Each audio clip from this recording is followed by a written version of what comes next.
With the right guidance, you can navigate these challenges effectively. From poor product choices to ignoring market trends, these mistakes can drain your time, energy, and money fast. Understanding these pitfalls is the first step to steering clear of them. But here's the thing, it doesn't have to be that way.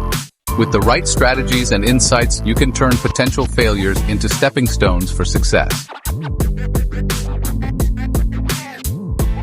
Let me tell you a quick story. I remember when I first got into e-commerce, I thought, how hard can it be? Set up a site, pick a few products, and bam, success.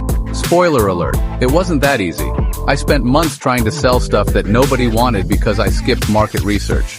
That's mistake number one.